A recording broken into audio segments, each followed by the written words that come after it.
Y el país integra. ¿Cómo están, compañeros? En este momento nos acompaña el analista económico Santiago García Álvarez, quien nos va a platicar un poco para tener un poco más claro el contexto acerca de la ley económica urgente que impulsó el Ejecutivo y también para hablar acerca de la última, digamos, situación que se ha dado en cuanto a la crisis energética, que es un supuesto pronunciamiento por parte de SENACE para que existan cortes de luz de máximo 10 horas para el sector industrial. En este momento vamos a hablar con el economista acerca de cuáles serán estas consecuencias en cuanto a la crisis energética. ¿Cómo está, economista? Buenos días. Un gusto, gracias Nicole por la entrevista. Un saludo a todos quienes hacen Corape.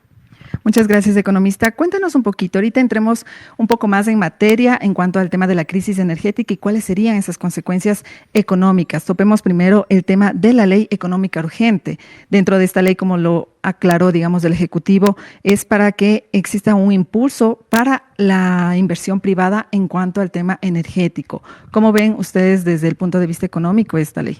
Bueno, hay un proyecto ya emergente de emergencia económica presentado en la Asamblea Nacional la semana anterior, es decir, inicios de este mes de octubre del 24. A mí me parece que es razonable la propuesta. Básicamente lo que propone son dos cosas, para que todo el público lo entendamos, lo podamos mirar. Uno, deja más claro la posibilidad de entregar incentivos a la producción de energía, especialmente, digamos, energía alternativa proveniente del viento, proveniente del sol. Entonces deja más claro el proceso. Y segundo, lo más importante que a este momento nos interesa a todos los ciudadanos, es que va a facilitar lo que sería la inversión privada a cuenta y riesgo del sector privado para proyectos de generación eléctrica de hasta 100 kilovatios. Antes y en lo que está hoy vigente, solamente se permite proyectos de inversión para el sector privado con proyectos que no superen los 10 megavatios. Entonces, 10 megavatios, propio sector privado dijo, pero no nos sirve ni a nosotros, porque 10 es poquito. Nosotros, las industrias grandes, inversionistas, queremos promover, queremos invertir desde el lado siempre privado. Así que mejor sería 100. A mí me parece que es razonable, porque una de las salidas, solo es una, no, la ley no va a resolver todos los problemas, pero una salida es que, por ejemplo, el propio sector privado industrial, manufacturero, pesquero o atunero, tenga la capacidad de autogenerar su propia electricidad, y eso disminuimos, por tanto, la necesidad de generar por el lado público y a través de las autoridades oficiales esa cantidad de electricidad. Es una salida. También el sector privado puede, una vez que hace inversión, entregar una cantidad de energía al sistema interconectado. Entonces son dos cosas. Yo sé que a veces eso se hace complejo, pero creo que queda claro. Es bueno que las propias empresas generen su propia electricidad, parece razonable. Segundo, estas propias empresas o estas mismas empresas puedan venderle al Sistema Nacional de Electricidad. A mí me parece bien, con que se haga de forma transparente, que no nos roben y que eso sea pues parte de la solución. Pero como vemos, no es toda la solución la ley, pero ojalá la Asamblea lo tiene 30 días, que se cumplirá a finales del mes de octubre, inicios del mes de noviembre. Esperemos que lo hagan con mucha responsabilidad, porque estamos en campaña política. Pero el pueblo está sufriendo mucho, hoy estamos sufriendo, no tenemos lo elemental como es la luz eléctrica, ¿no? Y tú ya lo comentaste también, lo comentaremos en este momento sobre los impactos en el sector productivo. Y claro, justamente sobre este tema ya vamos a continuar, pero para precisar este tema de la ley económica urgente, por ejemplo, menciona el gobierno que va a dar incentivos económicos para los proyectos de inversión privada en generación eléctrica en materia de energía renovable. ¿Cómo serían estos incentivos? ¿Sería pertinente dar estos incentivos al sector privado? Bueno, el país tiene ya experiencia en incentivos y está en diferentes leyes. Hay una ley que lleva ya muchos años, se llama la ley, el Código Orgánico de la Producción, Comercio e Inversiones. Ahí están básicamente deducciones del impuesto a la renta, si es una inversión productiva, tiene tal tratamiento, se descuenta, se exonera del pago del impuesto a la renta por 10, 15 años, previo a la firma de contratos de inversión. Entonces yo no lo veo problema, eso ya está regulado, ya está definido de alguna manera. Ha habido muchas reformas porque vienen los políticos, los gobiernos, le han cambiado mucho. A esta ley del 2010 se llama el Código Orgánico de la Producción, Comercio e Inversiones. Entonces, la propuesta del señor Novoa, este momento, dice que quede de forma más transparente, sí se entregará incentivos, para que, sobre todo, energías alternativas, como lo comenté al inicio de la entrevista, sobre todo eso, alternativas, llámese eólica por el viento, llámese solar, ¿no es cierto? O también se está hablando de energía geotérmica proveniente de nuestros grandes volcanes que tenemos. Entonces, habría esos incentivos para lo cual se utilizará el marco de incentivos fiscales, básicamente deducción de impuesto a la renta. Hay aquí este país prácticamente en algunas iniciativas productivas se puede exonerar durante 10, 15 años, no pagar impuesto a la renta como un incentivo para que sigan produciendo o se haga esa inversión en el sector productivo. Así que lo transparenta, tu comentario es certero, está bien. Esa es una de la parte, ¿no? La parte, creo que, como lo dije, dos elementos. Una fundamental es decir, sí, vamos a entregar esos incentivos de acuerdo al marco de incentivos nacionales para que el inversionista privado hoy pueda hacer inversiones, ya no se quede porque había una limitación de hasta 10 megavatios. Hoy, si sale el proyecto urgente, entonces podrán ser proyectos hasta 100 megavatios. Y economista, pasando tal vez un poquito a otro tema, tenemos también una, digamos, situación que se ha dado el fin de semana, un supuesto pronunciamiento por parte de SENACE, en donde dispone que el horario de, digamos, electricidad que tendrá el sector industrial tendrá que ser reducido y ellos no tendrán luz, es decir, habrán cortes de luz para el sector industrial de 10 horas durante 15 días. Esta situación alarmó a varias cámaras de industrias, la Cámara de Comercio de Quito, de Guayaquil, entre otras, porque consideran que esto podría afectar obviamente a su producción.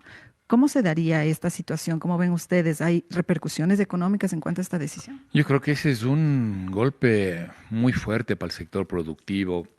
En principio, entendemos que esta es una comunicación oficial, están las cartas, pero bueno, como siempre hay hoy, pues todos los temas de hackeo, en fin, pero el gobierno hasta el día de hoy y hasta la hora no ha desmentido el tema. Y hay este momento, hoy día lunes, un pronunciamiento de las cámaras productivas de la SUAY, en Cuenca específicamente, diciendo ya nos recortaron las 10 horas.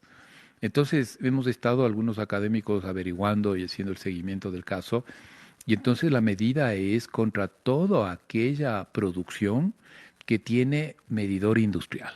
Obviamente, si soy industrial y confecciono calzado, pues entro ahí 10 horas. Eso es una locura, eso es matarle al sector productivo realmente. Eh, Ahora, el tema es que no se acaba solo en el tema manufacturero industrial, como acabo de decir. También incluye la producción siempre y cuando tenga un medidor industrial. Entonces puede ser un pequeño productor de alimentos, puede ser, ¿no es cierto?, varias empresas en las diferentes cadenas productivas. Yo personalmente he dicho en mis redes sociales, y lo digo ahora en Corapé también, el sector manufacturero maneja uno de los temas clave que es el sector alimenticio. O sea, no es que, bueno, posiblemente si ya no producimos más jeans, posiblemente no pase mucho, pero estamos hablando del sector alimenticio, manufacturero, y eso va contra la seguridad alimentaria de los ecuatorianos. En fin, esperemos que esto, si entendemos es una medida oficial, dure muy poco y en los próximos días se lo quite porque no tiene sentido. O sea, yo sé que es un tema emergente, pero hay que encontrarle una salida, pero no de esta manera tan radical.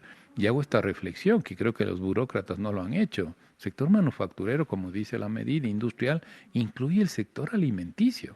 Entonces, ¿qué queremos hacer? O sea, sinceramente, nos quedamos muy preocupados y como digo, esperamos que sea revertida esta medida porque no le encontramos sustento. Es demasiado drástica para lo que estamos esperando del gobierno, otro tipo también de reacción, ¿no? Ya lo hemos comentado, esta propuesta de ley emergente es razonable, hay que sacarla adelante. Eso está bien, pero una medida como esta, por favor, es ponerle prácticamente en la guillotina a todo el sector manufacturero del país. Si hablamos ahora de cifras, más o menos, ¿cuánto serían las pérdidas económicas dentro del sector? Bueno, acaba de salir un estudio que lo está difundiendo el periódico digital Primicias. Se está hablando que cerca de tres cuartas partes, un 70% de los tenderos, por ejemplo, de las tiendas populares, ya han sido afectados en sus ventas. O sea, Esto ya no hay vuelta, es un golpe muy duro toda esta situación, por ejemplo, para el comercio. La Cámara de Comercio de Guayaquil también hizo un cálculo, lo hizo público y habla de 700 millones de dólares semanales de pérdidas, 700 millones en todo el país. 700 millones es una cantidad muy fuerte de pérdidas por no ventas, porque se reducen las ventas o simplemente no se ven. Estamos estimando, si esto es así con estas cifras de la Cámara, estamos pensando los economistas que podría haber una afectación entre el 10 al 12% del Producto Interno Bruto. Eso ni en las peores crisis, o sea, eso es casi equiparable a lo que nos pasó con el COVID en el año 2020. Entonces, realmente, claro, las cifras hay que manejarlas con cuidado porque no es que los 365 días del año se va a racionar la luz, ¿no es verdad? Pero claro, hay que ir un poco monitoreando estas cifras, pero al final del día, para no ser, ¿no es cierto?, tremendista, me parece que es un impacto súper fuerte. Hoy teníamos previsto o se había previsto de acuerdo a datos del Fondo Monetario Internacional, que la economía del Ecuador durante este año 2024 iba a crecer al 0,3%, casi cero. Sacó la semana anterior, hace 15 días, el Banco Central una proyección de 0,9%, 0,9%. Con esto pensamos que no va a llegar a crecer, la economía se va a estancar, o sea, por lo menos si es que no tenemos ya un proceso de recesión. El segundo trimestre del 2024 acaba el Banco Central también de decir, y a datos reales, que cayó cerca del 2%. Entonces, el tercero y el cuarto trimestre del 2024 con cifras negativas, al Ecuador se le declara ya como una economía bajo recesión. Entonces, son momentos difíciles, duros, complicadísimos, de gran impacto en todos los sectores. Aquí quisiera comentar también dentro de esta investigación que se ha hecho y que ha sido publicada por el periódico Primicias, también que preocupa de 2 de cada 10 empresarios, pequeños empresarios, ha podido tomar alguna medida frente a la escasez y al racionamiento de luz eléctrica. Y los 8 de 10 que no pueden hacer nada, no hay condiciones, no hay crédito, no tiene facilidades o por último no conocen cómo hacerlo. Solo 2 de 10 o compran un generador o hacen algo por salir adelante. Pero estamos diciendo es un mínimo. Ese dato también me parece relevante comentarlo porque muestra con claridad tanta dureza, ¿no?